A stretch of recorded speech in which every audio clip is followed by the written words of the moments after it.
Vous les reconnaîtrez à leurs fruits. Cueille-t-on des raisins sur des épines ou des figues sur des chardons? Matthieu 7,16. La traduction Rems a traduit ainsi « Vous les reconnaîtrez » par « Vous les démasquerez ». Les raisins et les figues sont une très bonne nourriture, tandis que l'on peut mourir à manger des épines et des ronces. Les épines et les ronces présentent des pointes de toutes parts, et c'est ainsi que les serviteurs du démon blessent les cœurs des enfants de Dieu de diverses manières. Un méchant serviteur fait le mal avec ses paroles, il blesse les âmes. Un bon serviteur fait le bien. Avec ses paroles, il fait du bien et il édifie les âmes. Avez-vous déjà entendu un sermon de faux prophètes?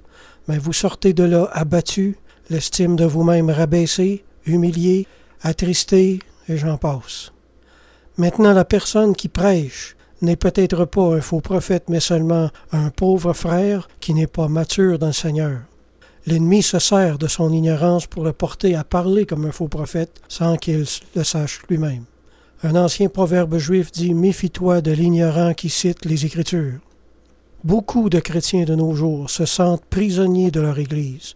À cause d'un enseignement abusif qui s'apparente au lavage de cerveau, plusieurs croyants sont psychologiquement menottés à leur chaise et sont incapables de partir de leur milieu malsain parce qu'à force d'entendre des sermons inspirés par des esprits mauvais, ils sont maintenant liés par ces mêmes esprits mauvais qui les retiennent à cet endroit.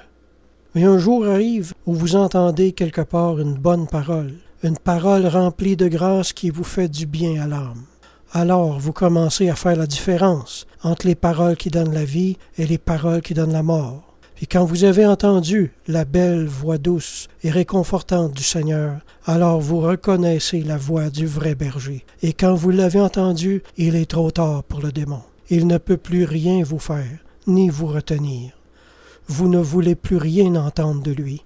Vous n'avez qu'une seule idée en tête, c'est d'entendre encore la voix réconfortante de votre berger.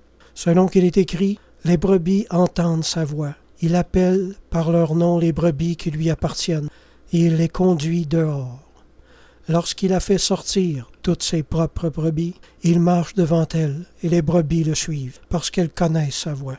Elles ne suivront point un étranger, mais elles fuiront loin de lui, parce qu'elles ne connaissent pas la voix des étrangers. Je vous fais remarquer au passage que, souvent, avant que le Seigneur nous appelle à le suivre, on était prisonniers à quelque part, spirituellement, et le berger a dû nous faire sortir, nous conduire dehors, avant de nous faire paître.